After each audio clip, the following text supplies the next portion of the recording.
Hello guys and welcome back to the channel. As you've seen by the heading of this video, it is fibromyalgia versus polymyalgia. Okay, so a lot of people get these two mixed up in regards to them thinking they are the same. They are definitely not the same. We are going to break down what both of them are, and we are going to break down who gets what, who gets it when, etc. This channel obviously is about fibromyalgia, but polymyalgia being very related to fibromyalgia, I want to go into this video because some people may be confused. Okay, so what we're going to do is we're going to go into the comparisons of both of them at the same time so it's not confusing. I don't want to do a list of things with fibromyalgia and a list of things with polymyalgia because we may forget what I've spoke about previously. So we're going to jump straight into it. And the biggest thing, the biggest difference between the two of them is fibromyalgia is lifelong. There is no cure for fibromyalgia as of yet. Polymyalgia does not last for life. So when you get fibromyalgia, you have it for life. Even on medication, it is still there. With polymyalgia, they believe it lasts between 1 and 5 years.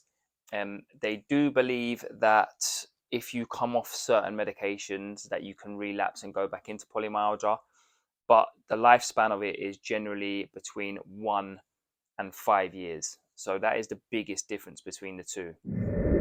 There is also another huge difference that fibromyalgia you can have at any age, any gender, any age. So fibromyalgia you can start from 1 to 3 years old, all the way up to 90, 100 years old.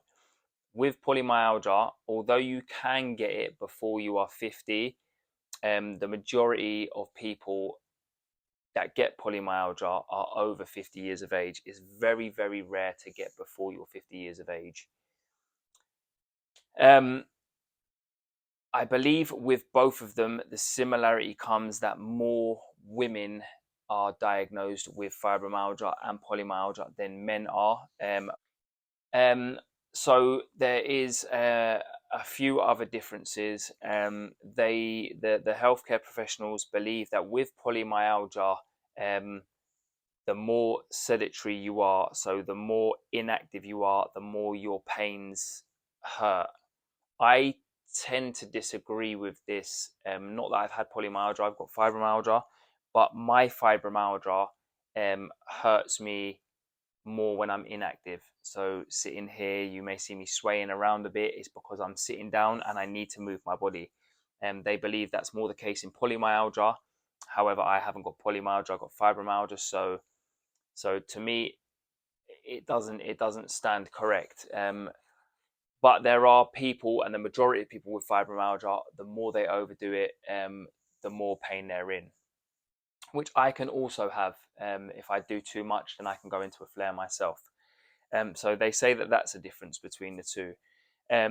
There's also a difference in how it's treated. But the one of the big differences is that there's actual tests for polymyalgia.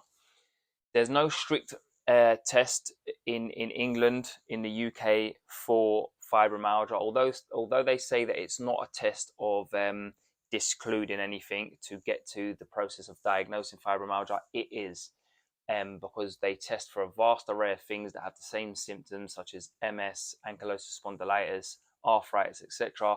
Look for blood markers. They don't find them blood markers or anything else in scans, and they come to the conclusion you have fibromyalgia.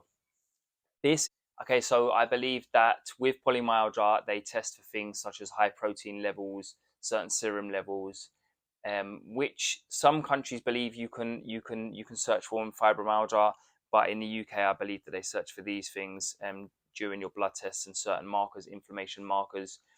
But I believe the biggest difference between the two in regards to testing is with polymyalgia, they search via a biopsy for a thing, I believe it's called giant cell arteritis.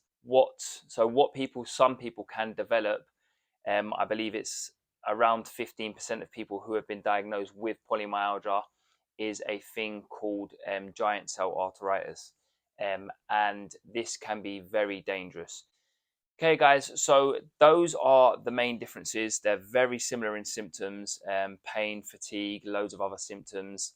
Mainly women get it. But so the biggest difference I'd say is the age thing, where more people over the age of 50 get diagnosed with polymyalgia. The biggest difference between the two is polymyalgia tends to go away on its own. Fibromyalgia is there for life. Okay, guys, I hope you've gained a little insight into the difference between polymyalgia and fibromyalgia. I hope you've enjoyed the video, and as I always say, I hope you're having a low pain day and your fibro flares are at bay.